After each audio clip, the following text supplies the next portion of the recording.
Imagine a world where a nation's leader commands not just armies and nuclear arsenals, but also a secret squad of joy, a hidden assembly of young women, allegedly maintained for his personal pleasure and the indulgence of his elite. This isn't some dystopian novel. It's the whispered reality behind the Iron Curtain of North Korea, a truth more disturbing than fiction. For decades, rumors have swirled about the Kippumjo, often translated as the Pleasure Squad. Its very existence, though officially unconfirmed, speaks volumes about the Kim dynasty's unchecked authority and the profound human cost exacted by such a totalitarian regime. The fact that information about such a significant alleged operation remains unconfirmed isn't merely a challenge for outsiders trying to understand North Korea. It's a deliberate strategy of information control by the state itself. By keeping these details shrouded in mystery, the regime maintains absolute power, operating without external accountability, and carefully crafting its internal narrative. The very opacity surrounding the Kippumjo becomes a tool of power. In this video, we're going to dive deep into the alleged operations of the Kippumjo, exploring its rumored history, how members are supposedly selected, what their lives are like, and the chilling implications this system has for understanding power, control, and human rights within the Democratic People's Republic of Korea. So, what exactly is the Kippumjo? The term literally means joy squad or pleasure group. It's a name that, as you'll soon see, is chillingly ironic when you consider its alleged purpose. Reports suggest this group is an unconfirmed collection of approximately 2,000 women and girls, reportedly maintained by North Korea's leader to provide entertainment. Yes, 2,000. It's a chilling example of how the regime uses seemingly innocent words to hide a much darker reality, twisting the narrative to control how people perceive things, both inside and outside the country. The alleged activities of the Kippumjo are said to encompass a range of services, including singing, dancing, providing massages, and, significantly, offering sexual services. Stories suggest the Kippumjo is structured into distinct teams, each with a specialized role. The Manjokjo, or satisfaction team, allegedly provides sexual services. The Hangbokjo, or happiness team, reportedly provides massages. The Gamujo, or dancing and singing team, focuses on performances. Remember, all of this information comes from whispers and defectors, making it incredibly hard to confirm definitively. The consistent description of Kippumjo as an unconfirmed collection immediately highlights a fundamental challenge in reporting on North Korea: the profound lack of verifiable information. This characteristic is not merely a detail, but a crucial aspect of the state's opacity, requiring that any discussion of the Kippumjo be framed with an understanding of the inherent uncertainties and the reliance on indirect accounts. The concept of pleasure squads isn't a recent phenomenon in North Korea. Stories suggest this practice extends all the way back to the country's founding leader, Kim Il-sung. The first such group is said to have been recruited in 1978 by Ri Dong-ho, a high-ranking official, specifically for Kim Il-sung's entertainment at a guest house called Munsu Chodaeso. Accounts from defectors hint that Kim Il-sung's interest went beyond mere pleasure. Some even claim he sought to rejuvenate himself through absorbing a young virgin's kai, or life force, during sex. This early establishment indicates that the practice was integrated into the leadership's lifestyle from the regime's nascent stages, setting a chilling precedent for its successors. Rumors persisted that Kim Jong Un, Kim Il-sung's son and successor, also maintained a Kippumjo. Defector testimonies describe lavish parties held in Kim Jong-il's numerous private villas scattered across North Korea. These exclusive compounds, like the one in Wonsan, were reportedly equipped with extravagant facilities, including private beaches, marinas, horse riding ranges, shooting ranges, and water play areas. Satellite imagery has even revealed an 80-meter cruise ship with a 4-lane, Olympic-sized swimming pool used by the Kim family. This stark illustration of the leadership's opulent lifestyle contrasts sharply with the severe economic hardship faced by ordinary North Koreans. Within these villas, Performances reportedly included a variety of rare and exotic foods, foreign alcoholic beverages, and even South Korean or foreign songs, despite official propaganda promoting only ideological music. The Wang Jaesan Light Music Band, described as Kim Jong Il's exclusive orchestra, was a prominent performing group within this system, with dance being a particularly popular genre. New young dancers, typically 18 or 19 years old, were directly presented to Kim Jong-il for approval. If approved, they became full-time dancers. Otherwise, they were reportedly sent to the provinces, indicating a high turnover rate and a strong emphasis on youth and appearance in the selection process. Upon Kim Jong-il's death in December 2011, his Kippumjo group was reportedly disbanded. Members were made to sign a pledge of secrecy in exchange for financial compensation, with some reports mentioning up to $4,000 and gifts such as home appliances before returning to their hometowns or being married off. This detailed compensation and the mandatory secrecy pledges reveal a transactional aspect to their service and the regime's meticulous efforts to control information and maintain secrecy even after their retirement. When Kim Jong Un took power in 2011, initial reports suggested he disbanded his father's pleasure squad. One account even claims Kim Jong Un was initially young and naive, didn't like the pleasure squad, and cleared out most members, retaining only his favorite. However, by 2015, news agencies reported that Kim Jong Un was actively seeking new members for his own Kippumjo, with recruitment and training administered by the 5th Department of Staff of the Organic Direction of the party. This apparent re-establishment, rather than a permanent abolition, suggests a strategic re-evaluation, or rebranding. It can be interpreted as Kim Jong Un asserting his own authority and control over the inherited system, potentially purging elements associated with his father's era and adapting it to his own preferences, rather than indicating a moral objection to the practice itself. This isn't just a personal quirk of one leader. It's a deeply woven part of the Kim dynasty's power structure, a dark tradition passed down through generations, showing how they assert and maintain their absolute control. The fact that this system has allegedly spanned 3 generations of leadership underscores that it's a systemic rather than individual phenomenon, indicating its integration into the very fabric of the regime's exercise of power. Reports from defectors and analysts describe the existence of elite entertainment units in North Korea, said to be carefully curated based on strict selection processes. Criteria for inclusion reportedly emphasize physical appearance, height, age, and family background, with candidates often drawn from academic institutions. Sources suggest that individuals are identified and approached while still in school, sometimes with the knowledge or support of school authorities or families who may receive social or financial incentives. In some cases, parents may view participation as a potential opportunity for upward mobility within the system. Allegedly, selections favor younger candidates, and some reports note unusual restrictions, such as preferences related to height. The process has been described as difficult to decline, even for families with political standing, which raises questions about the level of choice and autonomy involved. After selection, individuals are said to undergo prolonged periods of training, occasionally extending to over a year, and in rare cases, this training may occur abroad. These reports, though difficult to independently verify, suggest the presence of a structured and institutionalized system tied closely to state interests, where societal norms and hierarchies play a significant role. Imagine this stark contrast. While most North Koreans struggle to survive under severe economic hardship and international sanctions, Kippumjo members are said to enjoy exclusive privileges within the confines of the leadership's private compounds.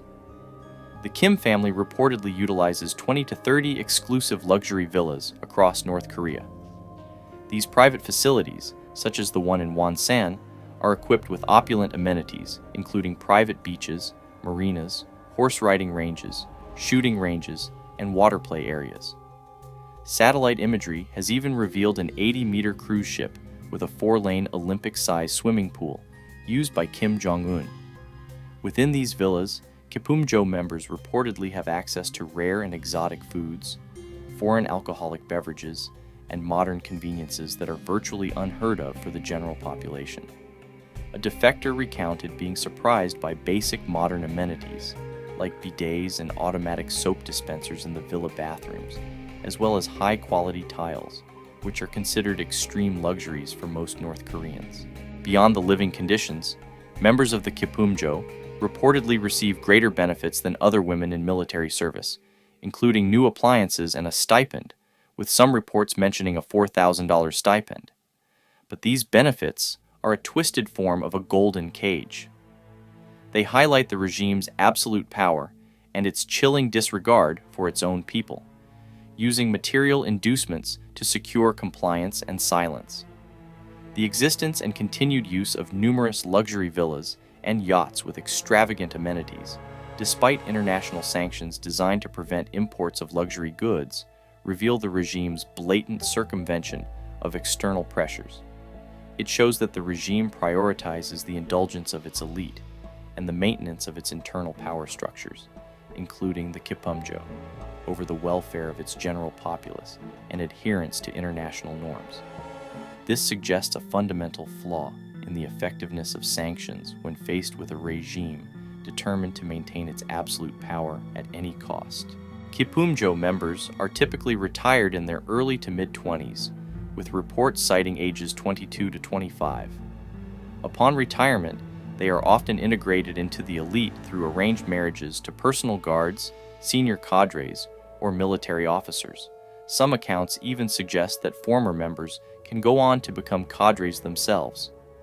This practice of arranged marriages to party elites and military officers upon retirement suggests that the Kippumjo system functions not only as a source of personal pleasure for the leadership, but also as a mechanism for integrating these women into the loyal elite. This ensures their continued silence and allegiance through social and economic ties, extending the regime's control beyond their active service. As noted previously, members reportedly receive financial compensation up to $4,000 and gifts like home appliances upon leaving the service. This compensation is often tied to a mandatory pledge of secrecy, ensuring that details of their service remain hidden.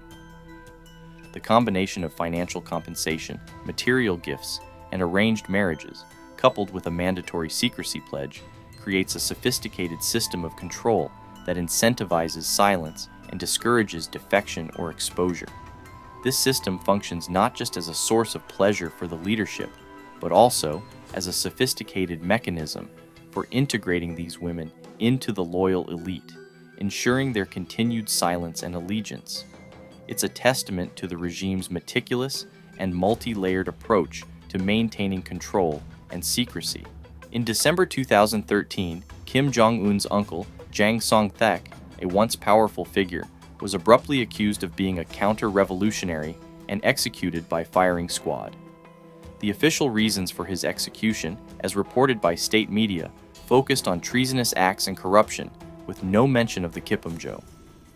This stark contrast between the official narrative and alleged underlying motives highlights the extreme opacity and propaganda-driven nature of North Korean state media, suggesting that the regime often uses political purges to consolidate power, while the true, more personal or scandalous motives remain hidden or are spun for internal consumption to maintain an image of ideological purity. However, one compelling, though unconfirmed account suggests a deeper, more personal reason for Yang's downfall. It alleges that Jang Song-thaek was executed because he possessed Kim Jong's pleasure squad without permission, and attempted to have a relationship with Hyun Song-wol, a singer who was part of the pleasure squad. This account claims Hyun Song-wol risked her life to tell Kim Jong Un about Jang's actions, leading to his bloody-handed elimination.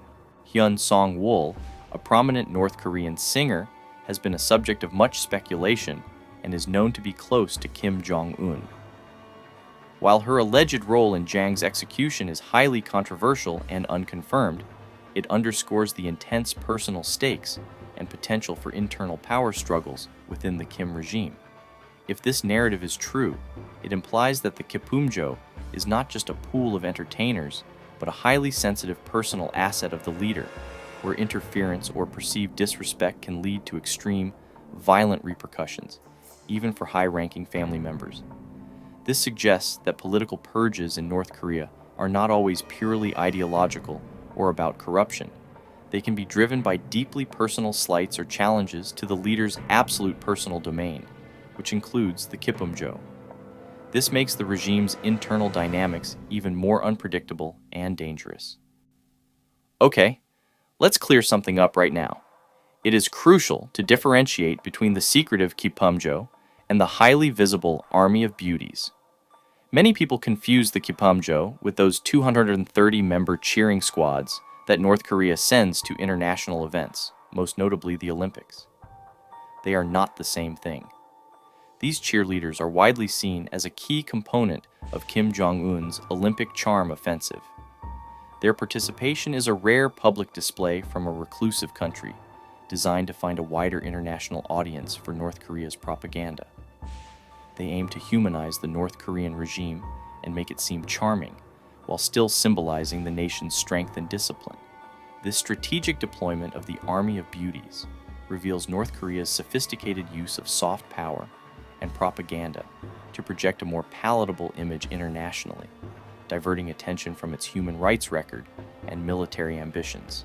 This signifies a deliberate attempt to manipulate global. Interestingly, the cheerleaders are chosen based on strict criteria, including height, at least 5.3, youth and family background, as well as dedication to the regime.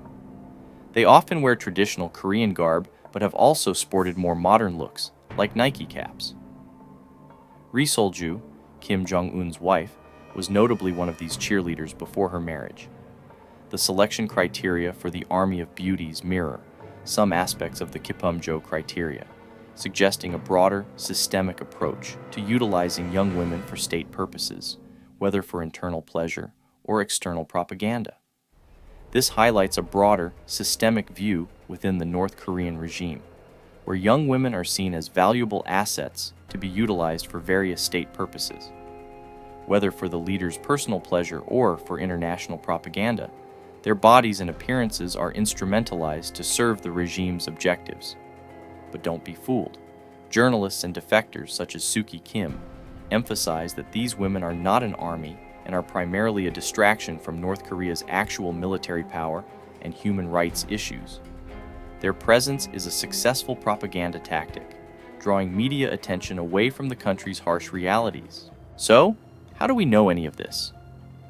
Almost everything that is known about the Kippumjo comes from accounts of North Korean defectors, such as Mi Hyang, Kinji Fujimoto, Kim Jong-il's former chef, and Jang Jin-sung. Books like Barbara Demick's Nothing to Envy also rely heavily on defector interviews. North Korea is often described as an information black hole and the toughest intelligence target in the world. Simple facts are hard to ascertain, and even intelligence agencies struggle. The heavy reliance on defector testimonies for information about Kippumjo, coupled with the acknowledged unreliability and extreme difficulty in verifying facts from North Korea, creates a significant challenge for understanding the topic. This means the narrative must be presented with careful caveats, emphasizing that much of what is known is based on uncorroborated accounts, forcing an engagement with the nature of truth in an opaque state.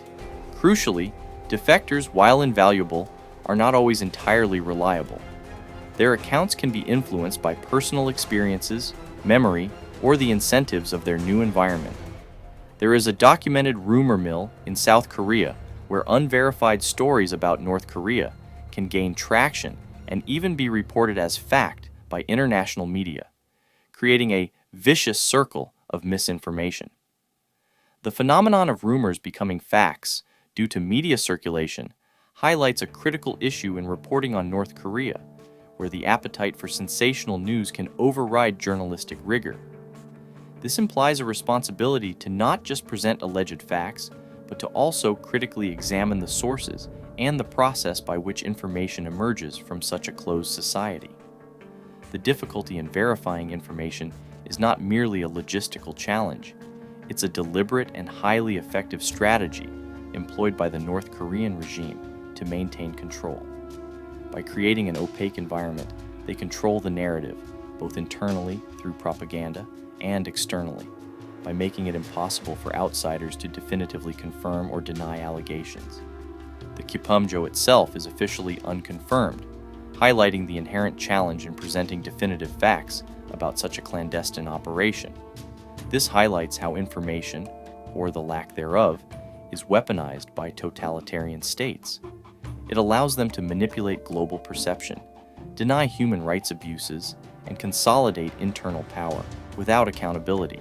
The Kippumjo, if even half the reports are true, is a disturbing microcosm of North Korea's totalitarian grip. Everything about it, from recruitment, leveraging family and party structures, to daily life, luxury inside a golden cage, and post-service secrecy, reflects a system where the individual exists solely for the benefit of the regime. It's a chilling case study in how a government can instrumentalize its citizens, especially young, vulnerable girls, to preserve power. The Kippumjo isn't just a footnote of history. It's a symbol of how deeply control can reach into private life, turning joy into obedience and people into tools.